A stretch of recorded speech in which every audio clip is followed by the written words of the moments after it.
ಎಲ್ರಿಗೂ ನಮಸ್ಕಾರ. ನನ್ನ ಲಾಸ್ಟ್ ವಿಡಿಯೋದಲ್ಲಿ ನೀವೊಂದು ವೆಹಿಕಲ್ ಡಿಸೈಡ್ ಮಾಡಿ ತೊಗೋಬೇಕಾದ್ರೆ ಕಾಮನ್ ಆಗಿ ಏನೆಲ್ಲ ಮಿಸ್ಟೇಕ್ಸ್ ಮಾಡ್ತೀರಾ, ಸೊ ಆ ಮಿಸ್ಟೇಕಿಂದ ನೀವು ರಾಂಗ್ ಡಿಸಿಷನ್ ತೊಗೋತೀರಾ ಅನ್ನೋದ್ರ ಬಗ್ಗೆ ನಾನು ನಿಮ್ಗೆ ತಿಳಿಸ್ಕೊಟ್ಟೆ. ಸ್ನೇಹಿತರೆ, ಈ ವಿಡಿಯೋದಲ್ಲಿ ಏನಂದರೆ ನಾವು ಒಂದು ಬೈಕ್ನ ತೊಗೋಬೇಕಾದ್ರೆ ಕಾಮನ್ ಆಗಿ ಲೆಟ್ಸೆ ಫಾರ್ ಎಕ್ಸಾಂಪಲ್ ಇವಾಗ ಅದನ್ನು ನಾನು ಡಿಸೈಡ್ ಮಾಡೋದು ಹೇಗೆ, ಸೊ ಅದನ್ನು ಡಿಸೈಡ್ ಮಾಡ್ಕೋಬೇಕಾದ್ರೆ ನಾನು ಯಾವುದೆಲ್ಲ ಫ್ಯಾಕ್ಟರ್ಸ್ನ ಕನ್ಸಿಡರ್ ಮಾಡ್ಕೋಬೇಕು.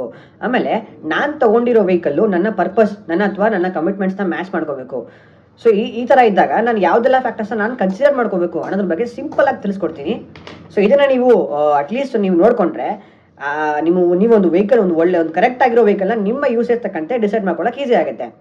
ಸೊ ನಾನು ನೋಡಿದ ಮಟ್ಟಿಗೆ ಈ ಥರ ಕಂಟೆಂಟು ಕನ್ನಡದಲ್ಲಿ ತುಂಬಾ ಕಡಿಮೆ ಇದೆ. ಸೊ ದಯವಿಟ್ಟು ವಿಡಿಯೋನ ಕೊನೆವರೆಗೂ ನೋಡಿ. ನಿಮಗೆ ಮಾಹಿತಿ ಇಷ್ಟ ಆಯಿತು ಅಂದರೆ ಮಾತ್ರನೇ ಸಬ್ಸ್ಕ್ರೈಬ್ ಮಾಡ್ಕೊಳ್ಳಿ, ಲೈಕ್ ಮಾಡ್ಕೊಳ್ಳಿ. ಸ್ನೇಹಿತರೆ, ನೀವೊಂದು ಬೈಕ್ ತೊಗೋಬೇಕು ಅಂತ ಇದ್ದಾಗ ಫಸ್ಟ್ ಆಫ್ ಆಲ್ ಏನು ಮಾಡಬೇಕು ಅಂತಂದರೆ, ಡಿಸೈಡ್ ಮಾಡಬೇಕಾದ್ರೆ ಏನು ಮಾಡಬೇಕು ಅಂತಂದರೆ, ಫಸ್ಟ್ ಆಫ್ ಆಲ್ ನೀವು ಯಾವ ಕಾರಣಕ್ಕೋಸ್ಕರ ಗಾಡಿ ತೊಗೋತಾ ಇದ್ದೀರಾ ಅನ್ನೋದು ತಿಳ್ಕೊಬೇಕು. ತುಂಬ ಇಂಪಾರ್ಟೆಂಟು. ಏನಕ್ಕೆಂದರೆ, so let's say for example ಇವಾಗ ನಿಮ್ಮ ಯೂಸೇಜ್, ಇವಾಗ ನಿಮ್ಮ ಫ್ರೆಂಡ್ಸ್ ಅಥವಾ ನಿಮ್ಮ ರಿಲೇಟಿವ್ಸ್ ಅವ್ರ ಹತ್ರ ಒಂದು ಗಾಡಿ ಇದೆ, ಅವ್ರ ಹತ್ರ ಒಂದು ಒಳ್ಳೆ ಪರ್ಫಾರ್ಮೆನ್ಸ್ ಕೊಡ್ತಾ ಇದೆ ಗಾಡಿ, ಅದೇ ಗಾಡಿ ನೀವು ತೊಗೊಂಡ್ರಿ. ಬಟ್ ಆದರೆ ನಿಮಗೆ ಅದು ಸೇಮ್ ಗಾಡಿ, ಸೇಮ್ ವೆಹಿಕಲ್, ಬಟ್ ನಿಮಗೆ ಅದು ಪರ್ಫಾರ್ಮೆನ್ಸ್ ಚೆನ್ನಾಗಿ ಕೊಡ್ತಿರಲ್ಲ. ಸೊ ಏನಕ್ಕೆ ಒಂದೇ ಗಾಡಿ ಅವ್ರ ಹತ್ರ ಅವ್ರಿಗೆ ಚೆನ್ನಾಗಿ ಪರ್ಫಾರ್ಮೆನ್ಸ್ ಇದೆ, ನನ್ನ ಹತ್ರ ಪರ್ಫಾರ್ಮೆನ್ಸ್ ಇಲ್ಲ? ಏನಕ್ಕಂದರೆ ಸರ್ ಅವ್ರ ಯೂಸೇಜ್ ಬೇರೆ ಇರುತ್ತೆ, ನಿಮ್ಮ ಯೂಸೇಜ್ ಬೇರೆ ಇರುತ್ತೆ. ಸೊ ಅವರ usage let's say for example ಅವ್ರು ತೊಗೊಂಡಿರೋ ಪರ್ಪಸ್ ಬೇರೆ ಇರುತ್ತೆ, ನೀವು ತೊಗೊಂಡಿರೋ ಪರ್ಪಸ್ ಬೇರೆ ಇರುತ್ತೆ. ಸೊ ಹಾಗಾಗಿ ನೀವು ಗಾಡಿನ ತಗೊಳ್ಳೋ ಮುಂಚೆ ನಿಮ್ಮ ಪರ್ಪಸ್ ಏನಿದೆ ಅನ್ನೋದನ್ನ ತಿಳ್ಕೊಂಡು ಆಮೇಲೆ ಡಿಸೈಡ್ ಮಾಡಿದ್ರೆ ಅದು ಬೆಸ್ಟ್ ವೆಹಿಕಲ್ ನಿಮ್ಗೆ ಅನ್ಸುತ್ತೆ. ಅದು ಎಷ್ಟೇ ಬೆಸ್ಟ್ ಆಗಿದ್ರು ನಿಮ್ಮ ಪರ್ಪಸ್ಗೆ ಅದು ಮ್ಯಾಚ್ ಮಾಡಲಿಲ್ಲ ಅಂದರೆ ನಿಮ್ಗೆ ಅದು ವರ್ಸ್ಟ್ ವೆಹಿಕಲ್ ಅಂತಲೇ ಅನ್ಸುತ್ತೆ. ಸರಿ, ಓಕೆ. ಫಸ್ಟ್ ಏನಂದರೆ ಪರ್ಪಸ್ ಅಂದರೆ ಏನು, ಸೊ ಯಾವ ಕಾರಣಕ್ಕೆ ಅಂತಂದರೆ ನಿಮ್ಗೆ ಆಲ್ಮೋಸ್ಟ್ ಒಂದು ಎಕ್ಸಾಂಪಲ್ಸ್ ಹೇಳ್ಕೊಡ್ತೀನಿ ನಾನು ನಿಮಗೆ.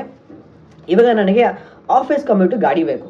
ಓಕೆ, ಆಫೀಸ್ ಕಮ್ಯೂಟು ಗಾಡಿ ಬೇಕು ಅಂತ ಬಂದಾಗ ಇದರಲ್ಲಿ ನಿಮಗೆ ಏನು ಡಿಫ್ರೆನ್ಸ್ ಆಗುತ್ತೆ ಅಂದರೆ, ಆಫೀಸ್ ಅಂತ ಬಂದಾಗ ಲೆಟ್ಸ್ ಸೇ ಹತ್ರನೇ ಇರ್ಬೋದು, ದೂರನೇ ಇರ್ಬೋದು. ಸೊ ನಿಮಗೆ ಮೇನ್ ಅದರಲ್ಲಿ ನನಗೆ ಆಫೀಸ್ ಕಮ್ಯೂಟ್ ಅಂತ ಬಂದಾಗ ಸೊ ಎಷ್ಟು ಕಿಲೋಮೀಟ್ರ್ ದೂರ ಇದೆ, ಸೊ ನನಗೆ ಮೈಲೇಜು ಬೇಕು ಅಥವಾ ಕಂಫರ್ಟಬಲ್ ಬೇಕು, ಎರಡು ಬೇಕು ಅಂತ ಬರುತ್ತೆ. ಸೊ ಇದನ್ನು ನೀವು ಡಿಸೈಡ್ ಮಾಡ್ಕೊಳ್ಳಿ. ಇದು ಡಿಸೈಡ್ ಮಾಡೋದು ಹೆಂಗೆ ಅಂದರೆ ನಿಮ್ಮ ಆಫೀಸ್ ದೂರ ಎಷ್ಟಿದೆ, ಡಿಸ್ಟೆನ್ಸ್ ಎಷ್ಟಿದೆ ಅನ್ನೋದ್ರ ಮೇಲೆ ಡಿಪೆಂಡ್ ಆಗುತ್ತೆ. ಇದು ಒಂದು ಟೈಪು. ಎರಡನೇದು ಏನಂದರೆ, ನನ್ನ ಹತ್ರ ಮನೆ ಹತ್ರ ಓಡಾಡೋದಕ್ಕೆ ಒಂದು ಗಾಡಿ ಬೇಕು. ಸೊ ಅಂದೇಳ್ಸೆ ನಮ್ಮ ಹತ್ರ ಆಲ್ರೆಡಿ ಒಂದು ಗಾಡಿ ಇದೆ ನನ್ನ ಆಫೀಸ್ ಕಮ್ಯೂಟಿಗೆ, ಇಲ್ಲ ನನ್ನ ಮನೆ ಹತ್ರ ಸೆಕೆಂಡ್ ವೆಹಿಕಲ್ ಬೇಕು. ಸೆಕೆಂಡ್ ವೆಹಿಕಲ್ ಅಂತ ಬಂದಾಗ ಸೊ ಮನೆಯಲ್ಲಿ ಯಾರೆಲ್ಲ ಯೂಸ್ ಮಾಡ್ತಾರೆ, ಅದನ್ನು ನೀವೇ ಯೂಸ್ ಮಾಡ್ತೀರಾ, ಇಲ್ಲಾಂದರೆ ಮನೆಯಲ್ಲಿ ಅಕ್ಕ, ಅಮ್ಮ ಮತ್ತು ಡ್ಯಾಡಿ ಅವರೆಲ್ಲ ಯೂಸ್ ಮಾಡ್ತಾರಾ ಅನ್ನೋದನ್ನ ತಿಳ್ಕೊಳ್ಳಿ. ಅದಾದ ನಂತರ ನೆಕ್ಸ್ಟ್ ಏನಂದರೆ, ನನಗೆ ಲಾಂಗ್ ಡ್ರೈವ್ ಹೋಗೋದು ಗಾಡಿ ಬೇಕು. ಸೊ ಇವಾಗ ಲಾಂಗ್ ಡ್ರೈವ್ ಅಂತ ಅಂದಾಗ ಸೊ ಆಬ್ವಿಯಸ್ಲಿ ನಿಮಗೆ ಸ್ಪೋರ್ಟ್ಸ್ ಬೈಕ್ ಸೆಲೆಕ್ಟ್ ಮಾಡ್ಕೊತೀರಾ, ಕ್ರೂಸರ್ ಬೈಕ್ ಸೆಲೆಕ್ಟ್ ಮಾಡ್ಕೊತೀರಾ. ಈ ಥರ ಅಂತಂದರೆ ಲಾಂಗ್ ಡ್ರೈವ್ ಅಂತಂದರೆ ನನಗೆ ಎಷ್ಟು CCಯಲ್ಲಿ ಗಾಡಿ ಬೇಕು ಅನ್ನೋದನ್ನ ನೀವು ತಿಳ್ಕೊಳ್ಳಿ. ಇದರ್ ನಿಮಗೆ 150+ ಬೇಕಾ, ಇಲ್ಲ 250 or 300, ಈ ಥರ ನೀವು ಡಿಸೈಡ್ ಮಾಡ್ಕೊಂಡು ತೊಗೊಳ್ಳಿ. ಯಾಕಂದರೆ ನೀವು ಇಲ್ಲಿ ಡಿಸೈಡ್ ಮಾಡ್ಕೊಳ್ಳೋದು, ಅದಾದಮೇಲೆ ನೀವು ಅಲ್ಲಿ ಹೋಗಿ ಡಿಸಿಷನ್ನ ಚೇಂಜ್ ಮಾಡ್ಕೋಬೇಡಿ. ಓಕೆ, ಇದಂದಾಯಿತು. ಆಮೇಲೆ ಕಮರ್ಷಿಯಲ್ ಪರ್ಪಸ್ಗೆ ನನಗೆ ಗಾಡಿ ಬೇಕು. ಕಮರ್ಷಿಯಲ್ ಪರ್ಪಸ್ ಅಂದರೆ ನಿಮ್ಮ ಹತ್ರ ಒಂದು ಆಫೀಸ್ ಇದೆ, ಆಫೀಸಲ್ಲಿ ಸ್ಟಾಫ್ ಯೂಸ್ ಮಾಡೋದಕ್ಕೆ, ನಮ್ಮ ಆಫೀಸ್ ಕೆಲಸಕ್ಕೆ ಯೂಸ್ ಮಾಡೋದಕ್ಕೆ ಒಂದು ಗಾಡಿ ಬೇಕು ಅನ್ನೋದನ್ನ ತಿಳ್ಕೊಳ್ಳಿ. ಅದು ತೊಗೋಬೋದು. ಇದರಲ್ಲಿ ಏನಾಗುತ್ತೆ ಅಂದರೆ, ಅದರಲ್ಲಿ ನಿಮಗೆ ಮೈಲೇಜ್ ಗಾಡಿ ಬೇಕಾ, ಇಲ್ಲಾಂದರೆ ಸ್ವಲ್ಪ ಲೋಡ್ ಎಲ್ಲ ಕ್ಯಾರಿ ಮಾಡ್ತಾರೆ ಅಂದರೆ ಸ್ವಲ್ಪ ಸ್ಕೂಟರ್ಸ್ ಬೇಕು ಅಂದರೆ ಅದನ್ನು ಡಿಸೈಡ್ ಮಾಡ್ಕೊಳ್ಳಿ. ಫೈನ್. ನೆಕ್ಸ್ಟ್ ಏನಂದರೆ, ಹಳ್ಳಿ ಕಡೆ ನಾನು ಯೂಸ್ ಮಾಡೋಕ್ಕೆ ಗಾಡಿ ಬೇಕು. ಹಳ್ಳಿ ಕಡೆ ಮೇವು ತರೋಕ್ಕೆ, ಇಲ್ಲ ನನಗೆ ಹಳ್ಳಿ ಕಡೆನೂ ಒಂದು ಸ್ವಲ್ಪ ಕೆಲಸ ಇದೆ, ಊರು ಆ ಕಡೆ ಜಾಸ್ತಿ ಓಡಾಡ್ತೀನಿ, ನಾನು ಮೈಲೇಜ್ ಬೇಕು ನನಗೆ. ಇದನ್ನು ನೀವು ಡಿಸೈಡ್ ಮಾಡ್ಕೊಳ್ಳಿ. ಅದಾಯಿತು. ಇದಾದ ನಂತರ ಏನಾಗುತ್ತೆ ಅಂದರೆ, ಪರ್ಟಿಕ್ಯುಲರ್ ಆಗಿ ತುಂಬ ಜನ ಇರ್ತಾರೆ, ನನಗೆ ಮೈಲೇಜ್ ಗಾಡಿನೇ ಬೇಕು, ಇಲ್ಲ ನನಗೆ ಮೈಲೇಜ್ ಕಡಿಮೆ ಬಂದರೂ ಪರವಾಗಿಲ್ಲ, ಕಂಫರ್ಟಬಲ್ ಆಗಿರಬೇಕು. ಸೊ ಅನ್ನೋದ್ರ ನೀವು ಅನ್ನೋದ್ರ ಮೇಲೂ ನೀವು ಡಿಪೆಂಡ್ ಆಗೋದು ನಿಮ್ಮ ಇಷ್ಟ. ಸೊ ಓಕೆ, ಸೊ ಮೈಲೇಜ್ ಬೇಕು ಅಂದರೆ ಡೆಫಿನೆಟ್ಲಿ ನೀವು 110cc 125cc ನೋಡ್ಬೋದು. ಇಲ್ಲ ನಾನು ಕಂಫರ್ಟಬಲ್ ಚೆನ್ನಾಗಿರಬೇಕು, ಸಸ್ಪೆನ್ಷನ್ ಚೆನ್ನಾಗಿರಬೇಕು ಅಂದಾಗ 150cc ನಿಮಗೆ ಒಳ್ಳೆ ಸಸ್ಪೆನ್ಷನ್ ಇರೋ ಗಾಡಿನ ಸೆಲೆಕ್ಟ್ ಮಾಡ್ಕೊಂಡು ನೀವು ತೊಗೋಬೋದು. ಸುಮಾರು ಬ್ರ್ಯಾಂಡ್ಸು. ಸೊ ಇದರಿಂದ ಹೀಗೆ ನೀವು ಗಾಡಿ ತೊಗೊಳ್ಳೋರೋ ಪರ್ಪಸ್ನ ಫಸ್ಟ್ ತಿಳ್ಕೊಂಡು ಅದಾದಮೇಲೆ ನೀವು ಒಂದು ವೆಹಿಕಲ್ನ ಸೆಲೆಕ್ಟ್ ಮಾಡ್ಕೊಳ್ಳಿ. ಆವಾಗ ನಿಮ್ಗೊಂದು ಬೆಸ್ಟ್ ವೆಹಿಕಲ್ ಆಗುತ್ತೆ. ಸೊ ಇವಾಗ ನೀವು ಫಸ್ಟ್ ಏನಂದರೆ, ಮೊದಲನೇದಾಗಿ ನಿಮ್ಮ ಪರ್ಪಸ್ನ ತಿಳ್ಕೊಂಡ್ರಿ. ಸೆಕೆಂಡ್ ಏನು ಮಾಡ್ಕೋಬೇಕಂದ್ರೆ, ಸೊ ಇವಾಗ ನಿಮ್ಗೆ ಪರ್ಪಸ್ ಗೊತ್ತಾದ್ಮೇಲೆ ನಿಮ್ಗೊಂದು ಐಡಿಯಾ ಬಂದಿರುತ್ತೆ. ನಾನು ಸ್ಕೂಟರ್ ನಿಮಗೆ ಗೊತ್ತು, ಇವಾಗ ಮತ್ತೆ ಸ್ಕೂಟರ್ಸ್ ತೊಗೋಬೇಕಾ, ಮೋಟರ್ ಸೈಕಲ್ ಬೇಕು, ನಮ್ಗೆ ಐಡಿಯಾ ಬಂದಿರುತ್ತೆ. ಇದಾದ ನಂತರ ನೀವು ಸೆಟ್ ಮಾಡ್ಕೋಬೇಕಾದ್ರೆ ಬಜೆಟ್. ಸೊ ನಿಮಗೆ ಆಬ್ವಿಯಸ್ಲಿ ಒಂದು ಐಡಿಯಾ ಅಂತೂ ಇರುತ್ತೆ. ನಾನು ಇವಾಗ 110cc ಸ್ಕೂಟರ್ಸ್ ತೊಗೋತಾ ಇದ್ದೀನಿ, ಇಲ್ಲ 110cc ಬೈಕ್ ತೊಗೋತಾ ಇದ್ದೀನಿ ಅಂತಂದರೆ ನಿಮ್ಗೊಂದು ಐಡಿಯಾ ಇರುತ್ತೆ, ಇಷ್ಟು ಮಾರ್ಕೆಟಲ್ಲಿ ಇಷ್ಟು ಬಜೆಟ್ ಇರುತ್ತೆ ಅಂತ ಅಂದ್ಬಿಟ್ಟು. ಸೊ ನೀವೇನು ಮಾಡಬೇಕು ಅಂತಂದರೆ, ಫಸ್ಟು ಶೋರೂಮ್ ಹೋಗೋದಕ್ಕಿಂತ ಮುಂಚೆ ನಿಮ್ಮ ಬಜೆಟ್ನ ಫಸ್ಟೇ ಫಿಕ್ಸ್ ಮಾಡ್ಕೋಬೇಕು.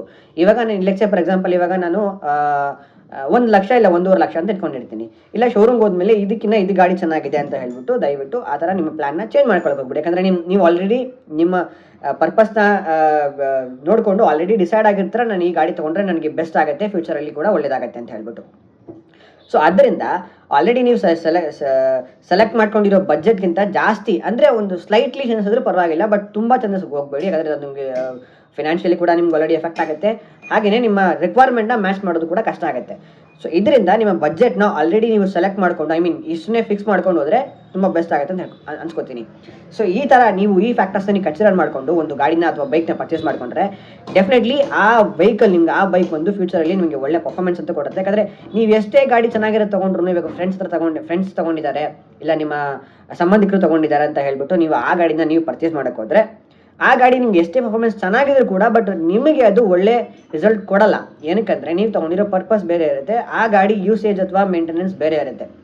ಸೊ ಹಾಗಾಗಿ ನಿಮ್ಮ ಪರ್ಪಸ್ ಏನು ಅನ್ನೋದನ್ನ ಫಸ್ಟ್ ತಿಳ್ಕೊಂಡು ಅದಾದ ನಂತರ ಬಜೆಟ್ನ ಡಿಸೈಡ್ ಮಾಡಿ, ಅದಾದ ನಂತರ ಸ್ಕೂಟರು ಅಥವಾ ಮೋಟರ್ ಸೈಕಲು, ಸ್ಪೋರ್ಟ್ಸ್ ಬೈಕ್ ಈ ಥರ ಡಿವೈಡ್ ಮಾಡಿ ನಾನು ಯಾವುದನ್ನು ತಗೊಂಡ್ರೆ ನನಗೆ ಬೆಸ್ಟ್ ಆಗುತ್ತೆ. ಇಲ್ಲ ಸಮ್ಟೈಮ್ಸ್ ಏನಾಗುತ್ತೆ ಅಂದರೆ 2 in 1 ಇರುತ್ತೆ. ಮನೆಯಲ್ಲಿ ನಾನು ಯೂಸ್ ಮಾಡೋಕ್ಕೂ ಗಾಡಿ ಬೇಕಾಗುತ್ತೆ, ಸೇಮ್ ಆಫೀಸ್ ಕಮಿಟ್ಗೂ ಗಾಡಿ ಬೇಕು. ಅದಾದ ನಂತರ ಮನೇಲಿ ಕೂಡ ಯೂಸ್ ಮಾಡ್ತಾ ಇದ್ದರೆ ನೀವು ಸ್ಕೂಟರ್ ಹೋಗೋದು ಬೆಸ್ಟ್ ಇರುತ್ತೆ ಅನ್ಸುತ್ತೆ. ಇಲ್ಲ ನನಗೆ ಯೂಸೇಜ್ ಜಾಸ್ತಿ ಇದೆ, ನನಗೆ ನಾನು ಕಿಲೋಮೀಟರ್ ಜಾಸ್ತಿ ಯೂಸ್ ಮಾಡ್ತೀನಿ ಅಂತಂದರೆ ಅವಾಗ ನೀವು ಮೋಟರ್ ಸೈಕಲ್ ತೊಗೊಂಡ್ರೆ ಯೂಸ್ ಆಗುತ್ತೆ.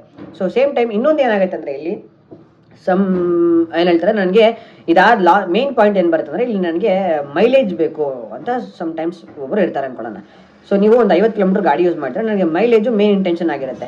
ಬಟ್ ಇಲ್ಲಿ ನೀವು ತಪ್ಪು ಮಾಡೋದೇನೆಂದರೆ, ಸೊ ನಿಮಗೆ ಮೈಲೇಜ್ ಜಾಸ್ತಿ ಬರ್ತದೆ ಅನ್ನೋ ಒಂದೇ ಒಂದು ಕಾರಣಕ್ಕೆ ಜಾಸ್ತಿ ಮೈಲೇಜ್ ಬರುತ್ತೆ. ಅಲ್ಲೇ ಒಂದು 100 cc ವೆಹಿಕಲ್ನ ತೊಗೊಳ್ತೀನಿ ಅನ್ಕೊಳ್ಳೋಣ. ಬಟ್ ಆದರೆ ನಿಮ್ಗೆ ಮಿಸ್ಟೇಕ್ ಏನು ಮಾಡ್ತಿದ್ರೆ, ನಿಮಗೆ ಮೇನ್ ಕನ್ಸರ್ನ್ ಏನಂದರೆ ಮೈಲೇಜ್ ಬೇಕು. ಓಕೆ, ಮೈಲೇಜ್ ಕೊಡುತ್ತೆ ಗಾಡಿ, ಬಟ್ ದ ಸೇಮ್ ಟೈಮ್ ನೀವು 40 ಕಿಲೋಮೀಟರ್ ಗಾಡಿ ಓಡಿಸೋದ್ರಿಂದ ಸೊ ನಿಮಗೆ ಅದು ಕಂಫರ್ಟಬಲ್ ಇದೆಯಾ ಅನ್ನೋದನ್ನ ಮೇನ್ ತಿಳ್ಕೊಬೇಕು. ಈ ಥರ ಸಣ್ಣ ಮಿಸ್ಟೇಕ್ಸ್ಗಳನ್ನ ಮಾಡಬಾರ್ದು.